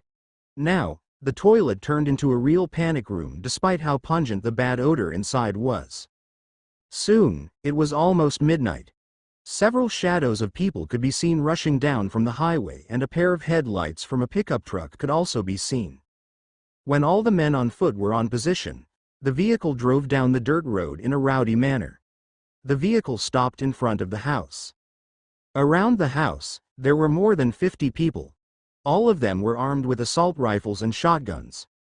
They were all ready to fire and were only waiting for the order of the man standing at the back of the pickup truck. Their faces were all ferocious and their bodies were itching for bloodshed. Day 35 to 11:43 p.m. Barangay Poblacion I. Real, Quezon. Mark sighed as he watched the shadows moving outside the house from the second-floor bedroom. He was quite troubled as to why these outlaws picked the attack to be close to midnight when these hounds did not even bother hiding their activities outside. Even if everyone inside the house was asleep, the noise these outlaws made as they surrounded the house was enough to wake everyone up. It was unless these people were not aiming for a surprise attack but waited for more reinforcements. If that was the case, these guys were too cautious even though they were outlaws. Since Mark did not rest at all and was waiting for these people, he was already alarmed when he heard vehicle sounds coming from the highway. After the apocalypse commenced, the noises of insects in the mountains during the night had already vanished, and the only natural noise that could be heard was the rustling leaves of plants and trees every time the wind blew. That was why the sound of vehicle from the highway further away was totally audible to them who were inside the house. Colleen and Joish had already brought Tyson and Alana into the toilet. Luckily, the space inside was more than enough for 4 people, since the toilet had allocated space for a pair of industrial drums being used as water container. The rusted drums had already been removed by Mark, and that made the space inside the toilet larger. Mark opened the only wardrobe inside the bedroom and put his bag inside. He also made his tree companions hide inside, since this battle was not something for them to partake. The wardrobe was placed at a blind spot from the windows, so Mark was not afraid that it would get accidentally shot. Preparing for battle, Mark took off his jacket. He was wearing his armor underneath his jacket, but since the front zipper was left open, the others could see his front armor.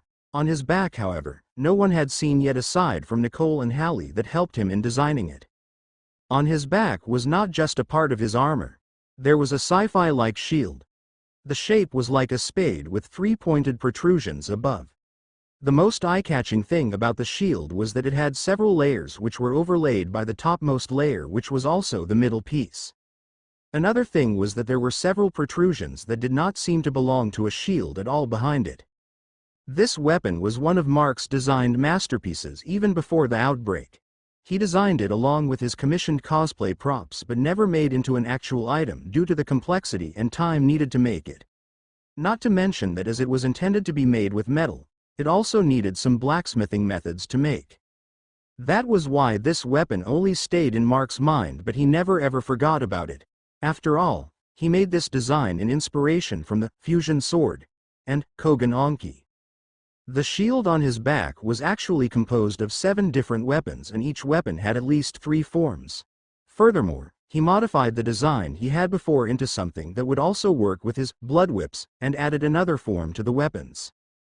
How long did he manage to finish the design? It was about a whole year due to the fact that he spent more time playing games and working at home. Now that he had his blood metal, he was finally able to materialize the item. He called the weapon set with the name, Darkness Shade. Mark raised his folded arms over his shoulders and pushed the layer of the shield that he could touch. Several clicking sounds were heard and 2 sword handles sprang from the back of the shield. He immediately grabbed the handles and with a twist, the handles and the blades were pulled off from the sheath within the shield. This too is fine for those guys outside, I think.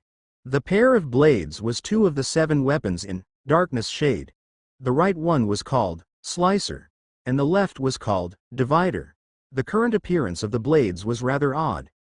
The blades were as wide and as short as a cleaver, but the handle was made straight in the middle of the blades, indicating that it was more like a wide-shaped dagger than a cleaver. Another thing was that the blade looked like it was divided into 8 smaller sections. However, it was just the first form of the 2 blades. For the second and the real form of the 2 blades, Mark whipped the 2 blades, splitting the air at the same time.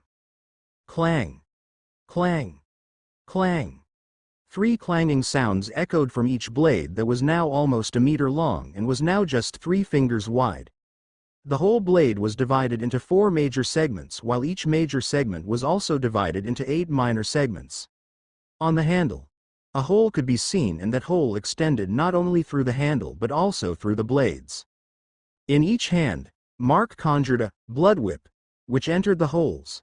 The segments then detached from one another. The 2 blades were not just blades anymore but turned into almost 2-meter bladed whips that could move on Mark's command. Mark was ready to attack, and so as the outlaws outside.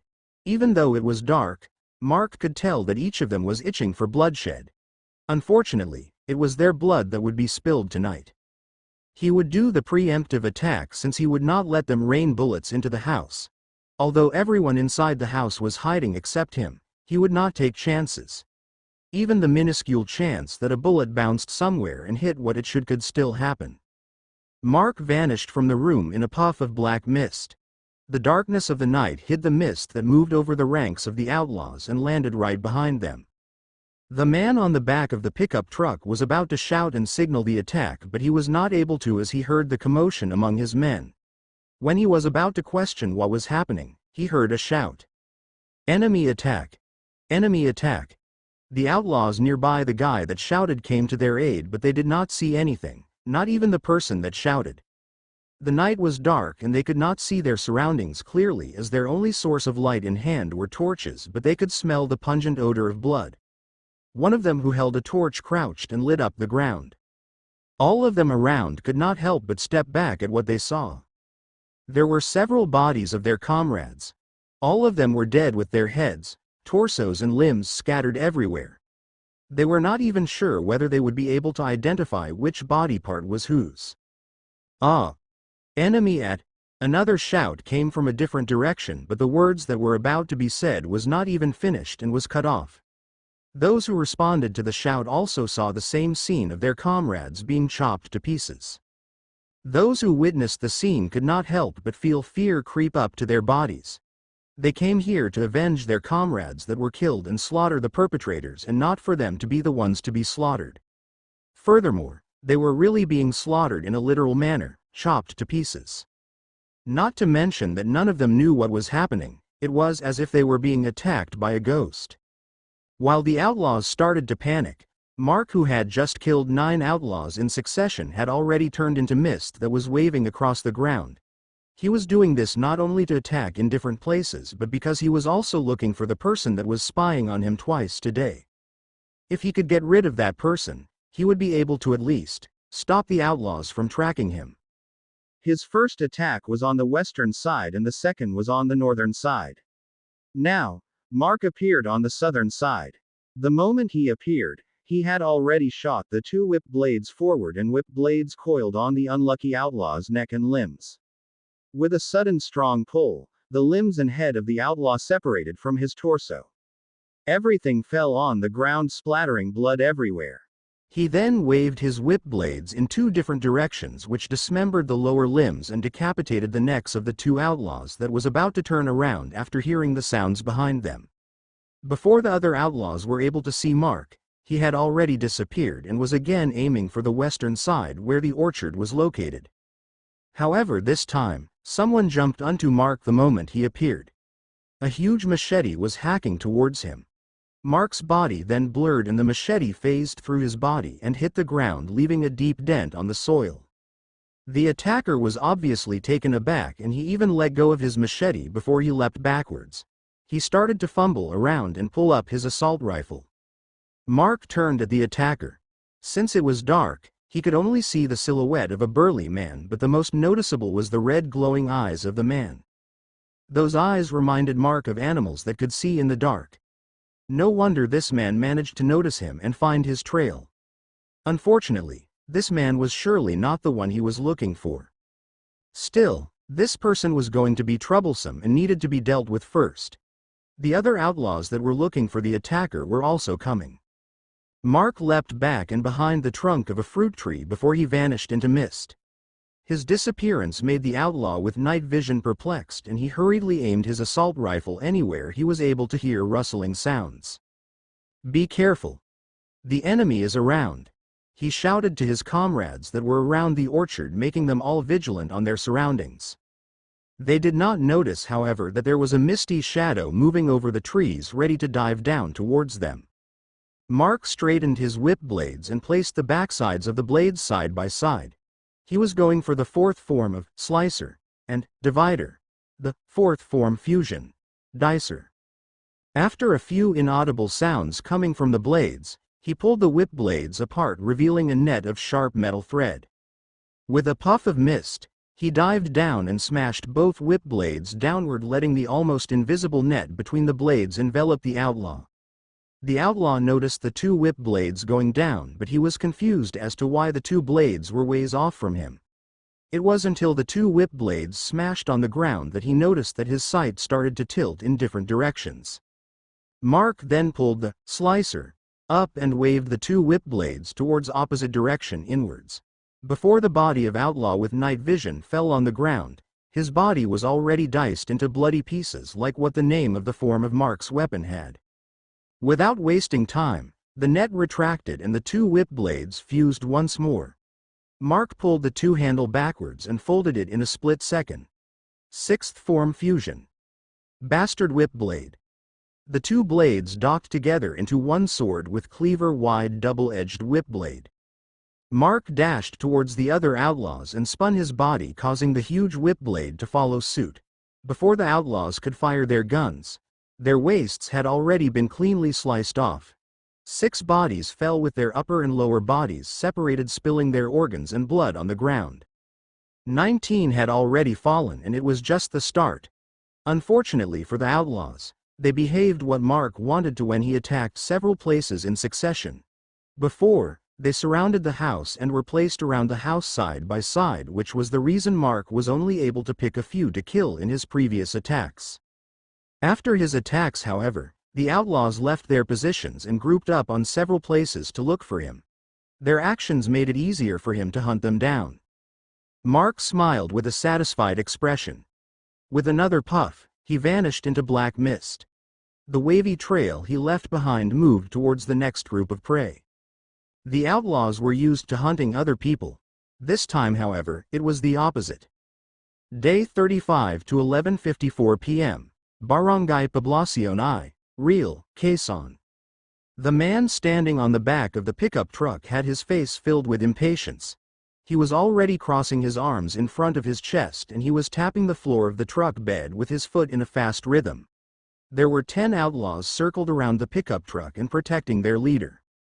These outlaws looked better looking than the others and they exuded a different aura indicating that they were elites. Still, these guys could not help but feel the impatience of their leader. They came here to take revenge on his men that died, especially his higher henchmen, Fang and Eagle Eye. Even among their whole organization, those two were rare talents, especially Eagle Eye, who was a professional sniper.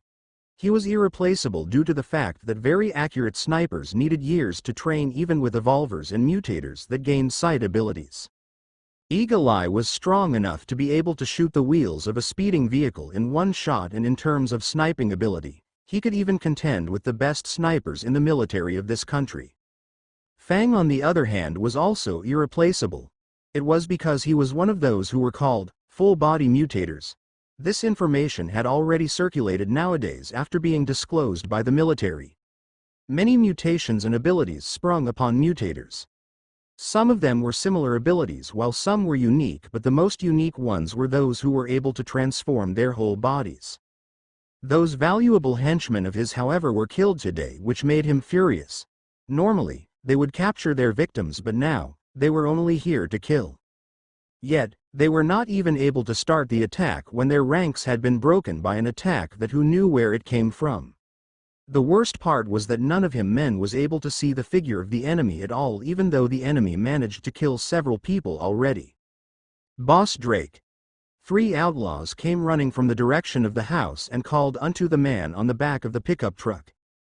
The torches they were holding were already enough to light up the grave expressions on their faces. "What's the situation?" Drake asked as calmly as possible to exercise his position as his leader that would not lose composure, but the impatience was still present in his voice. "Boss, we already separated into groups, but we could not find even the shadow of the enemy," the outlaw that led the 3 reported. "We think Night Eye saw the enemy, but where is Night Eye now?" Drake asked in a stern voice. Night Eye was also one of their precious assets, as he was not only able to see clearly in the dark, but he was also physically strong. However, his men in front of him cutting his sentence gave him a grave premonition. "Boss, Night Eye and our men with him are all dead. By this time, we already lost 23 men. Damn it!" Drake roared, which made his men around him flinch. He was not the boss for nothing. Among these outlaws here, he was the strongest despite his lean build. However, he was not the strongest within their organization. He was just a division leader. "Wait, you said that you all separated into several groups, right?" The outlaw boss took a deep breath and realized something. "Yes, boss. **T. The enemy should be taking advantage of you all separating from each other to hunt them." Drake then turned to the man to the side of the vehicle guarding him. "Looser, go and make those idiots come back. Make them regroup here." "Yes, boss." The man called Looser replied and bolted off in a speed that was hard to see in the dark. Looser, the Shadow Feet. That was his alias. He was a mutator that specialized in assassination due to his noiseless movements and very light steps. In terms of physical speed, he was the fastest among these outlaws. Even before the outbreak, Looser was a notorious assassin for hire. There should be no problem for Looser to just relay his orders. "Boss, why don't you just call for retreat?" one of the 3 outlaws asked. It was obvious that they were afraid. They had seen what happened to those who died and they did not want to have that kind of horrible death. However, he could not help but flinch when he received the glare of his boss. Drake did not say anything, but his displeasure towards his idiotic men was apparent. To call for retreat, they just needed to sound the horn of the pickup truck. That method, however, would surely alert even the enemies. It was what he least wanted to do. Soon, all the remaining men under him retreated around the pickup truck, totally abandoning the attack on the house. Still, the remaining number of his men made Drake's countenance turn several times darker. Right now, there were only 21 men left of those that encircled the house. Added his remaining men on guard around the pickup truck, they only had 32 people remaining out of all the 67 people that came here. Huh? Drake noticed something. Where's Lucer? Asterisk asterisk asterisk. Going around and attacking the smaller groups of outlaws searching for him. Mark had already slaughtered 35 people. All of them died in a gruesome manner where not one of them had their corpse left intact. From being bisected, dismembered and decapitated to being diced and sliced vertically, their bloody corpses littered the surroundings of the house. Actually, even though it was really not that much, but dismembering the outlaws was an inefficient way of killing them. Mark understood that fact. However, he was not doing this brutal ways of killing just for style but for the mental impact it could bring to the minds of the outlaws that witnessed the brutally killed corpses of their former comrades. It would affect them to the point of fear. They would become more and more on guard towards their surroundings until it reached the level of paranoia that they would react to almost anything in an uncanny way. These outlaws might be hungry beasts lusting for blood, but for them, their lives were still precious. To see their comrades in pieces was a nightmare that would make them think that, what if I'm next? Still, the time to stealthily kill these outlaws came to an end. Someone must have realized that they became easy pickings after they split up and they started to join back together and left towards where their boss was. Mark was about to seize the last chance to kill a few more, but he was blocked by someone. The face of the person was hard to see, not due to the darkness of the night but because he was wearing a facial mask. That aside, he was also wearing a whole set of black clothes different from the other outlaws that were wearing an assortment of barbaric clothing. The man was wielding two weapons, a silenced handgun on his left and a triple-bladed haladi on his right. The haladi was a strange-looking dagger, but it was a good weapon for assassination.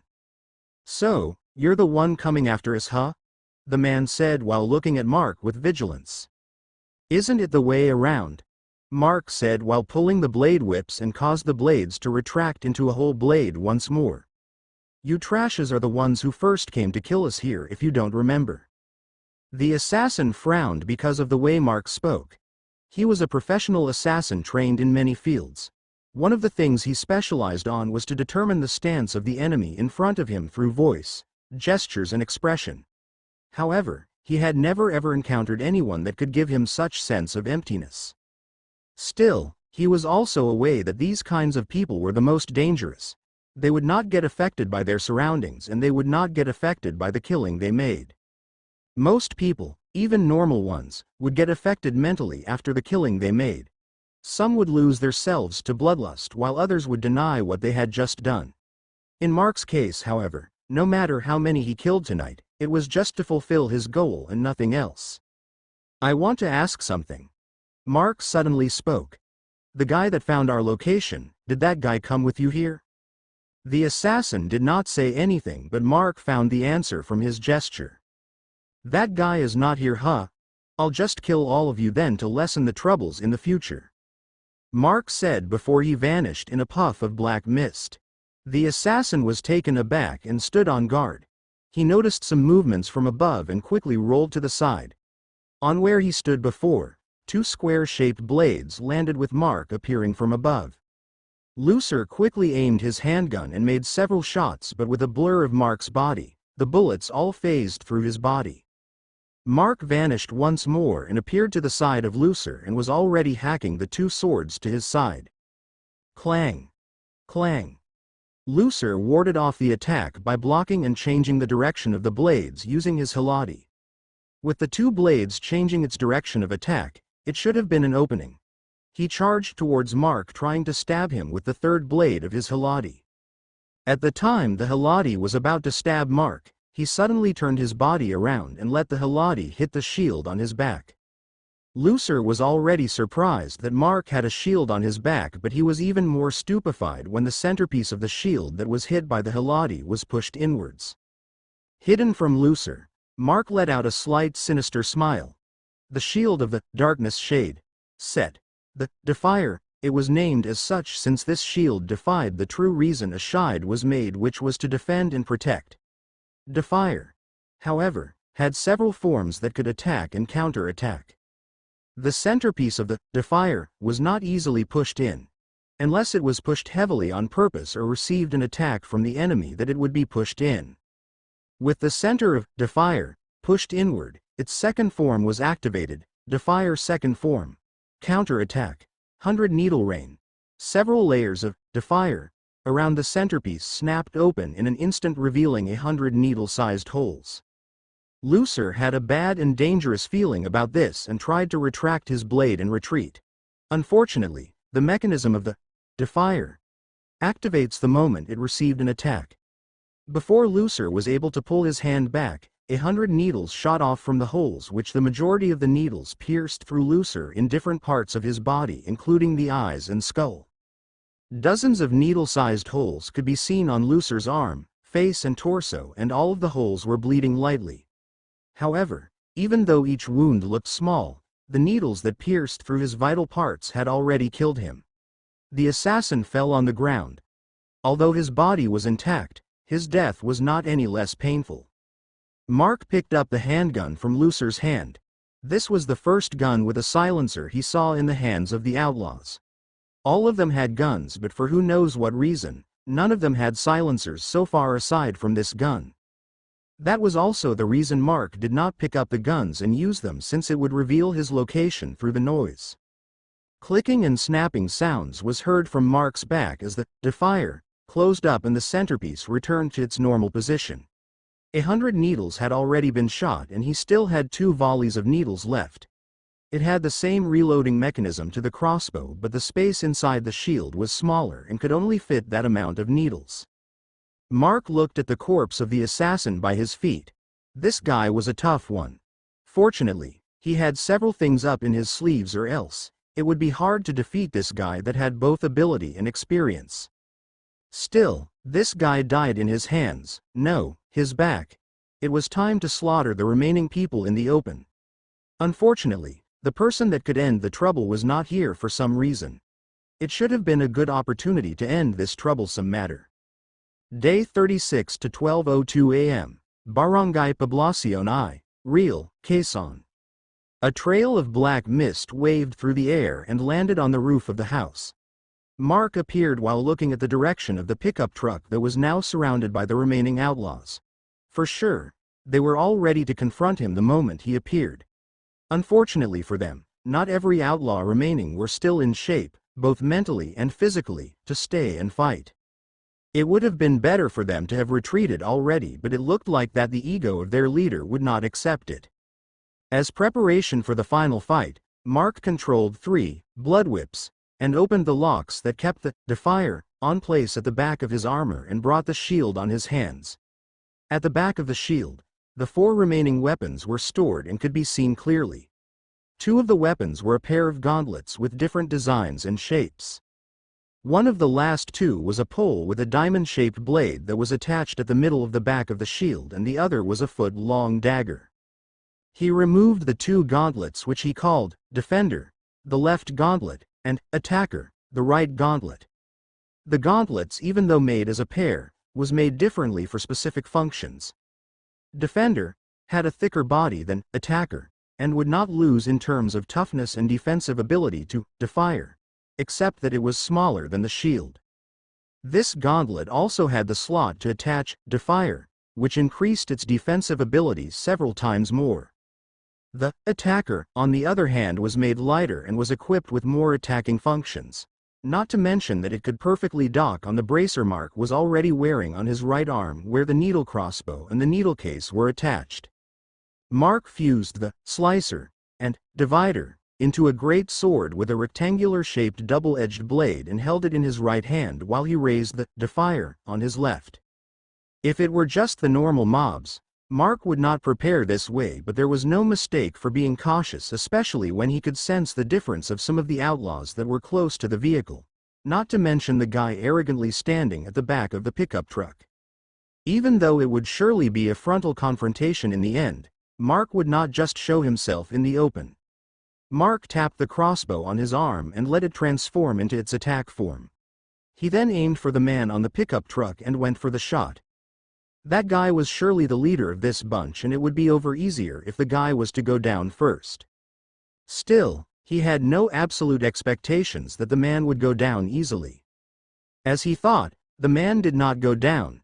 He did not even dodge, though it was obvious that he noticed the incoming projectile despite the darkness of the night. Ting! A metallic sound echoed as the needle mark shot hit the man's forehead. With the torches and the reflecting light coming from the vehicle, Mark could see that the man's forehead was covered with reddish-colored scales that blocked the needle and caused it to bounce away.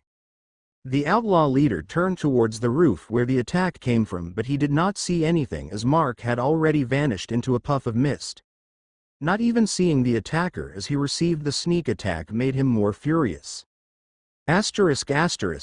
Boss. Are you fine? The elite outlaw nearest to him saw what happened and hurriedly asked for his condition. Fries. You think that's enough to hurt me? Drake glared at the man called Fries with displeasure before he bellowed to all his men. All of you, peel your eyes open. The enemies are attacking. Drake was totally displeased. Not to mention that Lucer that he sent as a messenger did not return. For sure, that guy had been done in. Yes, Bogua. His men had not even finished affirming his orders when their reply was cut short by a painful scream. One of the outlaws at the outer part of the protective encirclement fell with a bloody needle sticking out of his right eye. However, he was not the last. Gah! Ah! Gaha! Several screams followed suit. The outlaws, one after another, fell down either dead or wailing in pain. All of them had dart-sized needles sticking out of their faces, foreheads or eyes. The outlaws immediately searched for the attacker, but the greatest problem they had was that the attacks were coming from different directions. Furthermore, they were in the open with nowhere to hide, but they could not even see the shadow of their assailant. Ogre, how many enemies do we have? Drake asked another elite outlaw by the side of the pickup truck. This guy with a tall nose, tall height and finely shaped muscles was the most experienced here in terms of combat due to him being an overseas mercenary. This person was in this country due to his contracted work but got caught in the middle of the outbreak. Through Drake's influence and money, he was able to hire this man as his guard and join the organization under him. There's only one. Ogre replied with his deep voice. It may look like several people since the attacks were coming from a different or opposite direction in an instant after the previous attack, but each attack still had a short interval. If it was an attack from several people, there would be several attacks in the same moment, but this is not the case. It could be either our enemy could move really fast or not human at all, or maybe. What do you have in mind? Drake asked while he suddenly waved his arm that was already covered in reddish scales, deflecting another needle coming for him. Do you believe in superpowers? Ogre sternly asked his employer. Superpowers? Like those Cryptoman and Incredible Mutant have? Drake asked in disbelief. Not quite, boss. What I'm saying are those with psychic abilities, espers. Ogre replied. I had heard a lot of rumors about them in my line of work and even encountered one before with the ability to manipulate objects. These people are dangerous. If the enemy right before us is the same, it's better if you call for retreat now or we'll be annihilated here.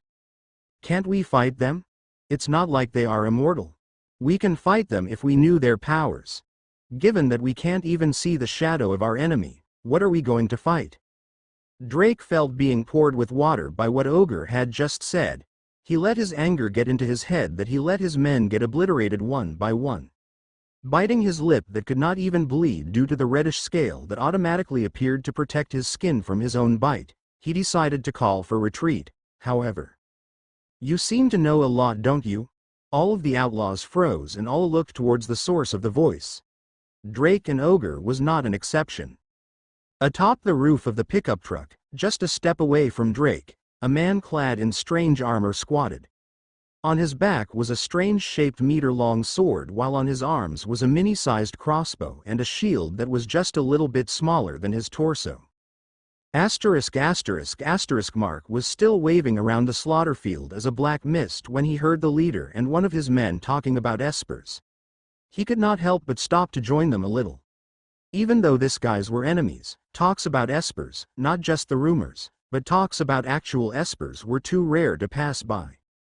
Well, It looked like they were only talking about reasons to retreat, so Mark became disappointed. In any case, he would leave the burly man for last to get some information. That was if the man could survive the next attack. As everyone was taken aback, those who were already overcome by fear aimed at Mark and indiscriminately fired, not minding that their boss was just a step away from him. Ratatatatat. Several dozens of bullets were fired at Mark. The situation was even dangerous to Drake that he also jumped off the pickup truck. The pickup truck was filled with holes and the windows were all blasted into pieces. Luckily, no one was inside the vehicle, or else those people would have become a collateral death. The most unfortunate thing, however, the remaining outlaws surrounded the vehicle in all directions and the gunfire came in the same way. Aside from Drake and his elites that jumped back into safety, the outlaws whose minds were already engulfed by fear ended up killing one another in that situation. And the worst thing, none of the bullets hit their enemy at all, as he had already vanished out of their sight. What the FCK are you imbeciles doing? You all FCKING useless maggots. Drake could not help but shout swear after swear on top of his lungs. However, there was no one to answer him anymore, as all the response he heard were some painful wailing. Only Drake and his 9 elites were left standing. Even though not all of the remaining other outlaws died, all of them were injured lying on the ground and some were already dying after being hit on their vital areas. However, Mark was not giving them any breather anymore. He appeared to the furthest elite, a man who had a rather lean body. Obviously, this one was an agile kind of mutator and his sword would not work on this guy. Shing! A metallic swiping sound was made when the attacker on Mark's hand changed its form. The semicircular part under the gauntlet rotated forwards before locking in front of his fist, revealing 4 bladed claws. Mark swiped the claws towards the lean outlaw's neck. Unfortunately, the man had a good reflex. The claws hit his neck, leaving 4 scratches, but it was not deep as the man made his body fall backwards in the last second. The man rolled back, ignoring the wound on his neck, and jumped forwards in a decisive manner, wanting to stab Mark with his dagger since the distance was too short for him to be able to aim his assault rifle. Mark smiled and let the dagger approach him while he stepped sideward, lining the lean man and the other outlaws behind him. He then pulled the defier to block the attack. The centerpiece of the shield was pushed once more and the inner layers snapped open, releasing another volley of 100 needles. Not only the lean man was taken aback, but also the other elites that was already on the way to help. The lean man was buffeted with holes and slumped down on the ground, while the other needles flew straight towards his supposed reinforcements. Out of the remaining elites, 3 were directly buffeted with the needles, and one of those 3 also died after several needles drilled holes on his face. The other 2 was less injured, but they were bleeding on different parts of their bodies. There were supposed to be 2 more that were hit by their needles, but one was able to move his hands too fast and caught the remaining needles coming onto him, while the other totally ignored the needles that bounced off his gray-colored skin, akin to a rock. All these elites, along with the boss, were not only mutators but were also veteran fighters. Even the lean man, if not for the surprise attack on his shield, he would not be so easy to take down. "Boss, it's better if we retreat now." Mark heard the man called Ogre spoke to their boss, which the boss could not help but nod. Of course, Mark would not let them. He vanished once more and blocked the path of retreat of the remaining outlaws. He had already taken out the fused slicer and divider from his back and inserted the blade of the one-handed great sword on top of the defier.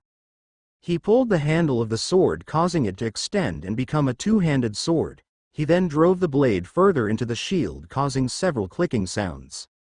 The defier detached from the defender gauntlet, leaving a single flat layer on it where the compartment of all the weapons was connected. The shield, on the other hand, was already attached to the blade of great sword. With a huge wave of his sword, the whole blade turned into a whip blade, while the shield released more clicking sounds as a bladed outer layer extended at the edges of the shield. Slicer, divider, defier. Fusion form. Blade star.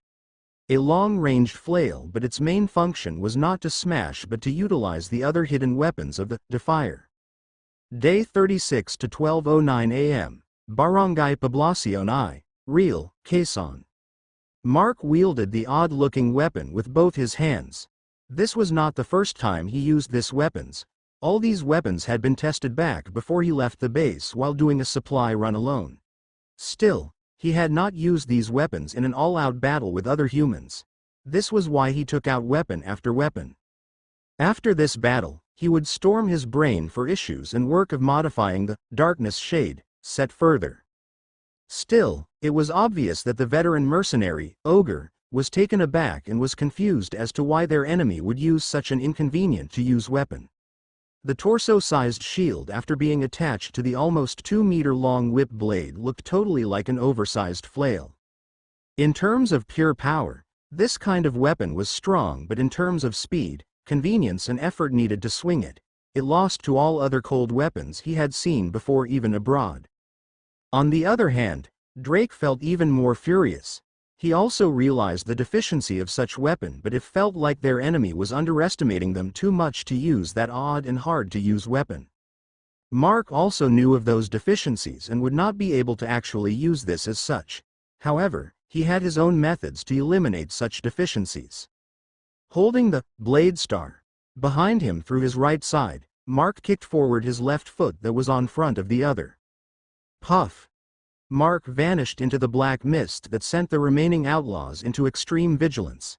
He then appeared in front of Stone-Skinned Man. The blade star was already on full swing. Using the acceleration he could get from the subspace created from his ability, he swung the weapon inside the subspace and appeared at the moment the swing was about to finish. Without any chance to dodge and also due to his stone skin ability hindering his movements, the outlaw was hit squarely on his waist by the edge of the shield.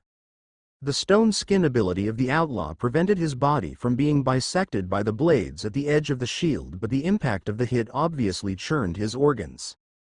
Despite the looks of the Defier, its actual weight was around 6 kilos even without the other weapons. It was all due to the mechanisms in the shield that it accumulated that much weight in its small-looking body. The outlaw's body was hit straight with a lump of metal that heavy at the speed of a race car. The outlaw slumped on his knees and started to vomit all what he had eaten earlier together with clumps of thick blood. Big brother. The man with fast hands immediately came to rescue the stone-skinned man. However, the shield already appeared in front of him, making him jump back by reflex. He managed to dodge the attack and the shield swung past by his side. At the moment he jumped back, two of the other elites rushed forwards, taking advantage that the shield had already been swung away. With the shield and the whip blade at the center, the fast-handed outlaw together with the other two ran along the sides of the whip blade as they aimed for Mark. At that moment, Mark suddenly twisted the whip blade and pulled it back mid-swing. The swing of the shield stopped mid-air, but it would not easily come back even if pulled that way, and that reason bolstered the courage of the three to hasten their charge. Still, they underestimated the shield that they ran past through. The whip blade retracted, causing several clicking sounds inside the Defier. Before the three outlaws charging at Mark could know what happened, they lost the feelings of their bodies and fell down on the ground at the same time. Not only them fell, but another elite outlaw that was about to follow the attack of the three. Behind them, shield had already lost the blades on its edge. As for the blades, some of them were embedded on the ground while some were embedded on the bodies of the outlaws that had just fallen down. The moment Mark pulled back the whip blade, the mechanism of the shield to launch the blades on its edge activated, which hit the bodies of the outlaws without them knowing. Then, Mark pulled the shield back to him and also caused blades to return to the shield. Each of the blades had two almost invisible metallic threads attached to them and the shield. The mechanism was like a grappling hook, and the hook this time, which were the blades, would be pulled back to the launcher due to the threads. Die! Drake shouted as he bolted off towards Mark before he was able to fully retrieve his weapon. There were only 3 of them left. If he, the boss, still did not make his move, they would surely be annihilated here without a fight. Who knows how a dangerous monster appeared here, and his men had gotten into conflict with this monster, but it was already too late to retreat. If there was someone to blame, it was that observer that did not give them accurate information about the enemy. Not only that he did not manage to get revenge, He was even at the risk of dying right now. As he charged towards Mark, Drake's body grew larger and became covered with reddish scales, his eyes turned golden in color and his pupils became slits like a snake. His tongue elongated and split into two and red scaly wings burst forth from his back. His nails turned into claws and the temperature of his throat became higher and higher that when he opened his mouth, it had a sort of glow. From his running stance, he started to glide towards Mark in a very fast manner. Living up to his name, Drake, his ability was dragonification. He turned into half man and half dragon in almost an instant. Drake tried to punch Mark with his right fist, but Mark had already vanished once more. Without the target, his punch swept through Mark's previous position down to the ground. His red-scaled fist hit the ground, creating a loud boom with a half-foot deep and a foot-wide crater left on the ground. Mark was a bit surprised to the outlaw leader's transformation. He was not just some lizard man, like Chameleon, but an actual dragonute. Still, the stronger the enemy, the faster he needed to deal with him. Not to mention that this guy had wings and could escape by flying. After his weapon was retrieved inside the subspace, he appeared once more but further away from Drake in his dragonute form. This time that Mark appeared, his weapon had a different form once more. The whip blades retracted to its original shape while the defier was not on the tip of the blade anymore but actually just above the handle of the sword. The blade was pierced through the shield where the shield looked more like an overly large handguard. Before Drake managed to see his figure, Mark pulled the sword to the back of his neck and did a very wide and every strong wave of his sword. As he waved the sword, the shield shifted positions from the guard of the sword to the tip. The moment he stopped the slash midair in front of him, a whirling sound was already present coming from the defier. It then detached and flew forwards Drake. As it detached and flew forwards, it started to spin horizontally and the speed of the shield's spin started to pick up. Midway, the shield released another plethora of clicking sounds as it all released its blades along with the almost invisible threads. The blades and threads followed the momentum of the spin and started to create a top-like effect as it spun on the air. By the time that the shield connected with Drake's body, the shield was already spinning as fast as a chainsaw. The impact and the speed of the spin caused a large opening on the scales of Drake's side despite how his scales should have been able to block bullets. Following the pain, Drake felt constricted and was not able to move. His body fell down from being out of balance. When he realized that he fell, he saw layers upon layers of thread and blades tying up his body. He tried to move but he ended up letting the blades and sharp thread to slice up his scales. Mark was surprised as to how sturdy Drake's scales were and how these scales saved Drake from turning into grinded meat. Still, he was caught by the threads and was for sure not going to live through the night. The moment Mark caught Drake, he heard a sigh coming from the side. He turned his head and saw Ogre already snapping the neck of the remaining outlaw. Ogre then turned to Mark. His stern but helpless face was apparent. It was as if he was going to deal with a troublesome matter later on. "What's your agenda for that?" Mark paused and asked Ogre while pointing at the outlaw with a broken neck lying on the ground.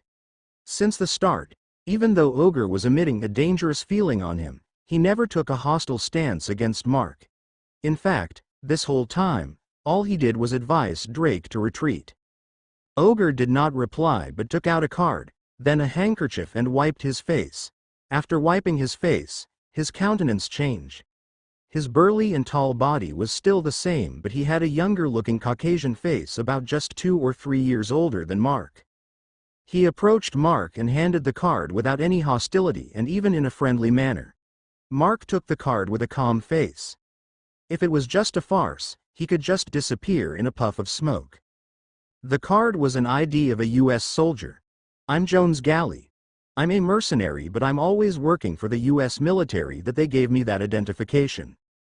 Jones extended his hand for a handshake but of course, there was no way Mark would extend his.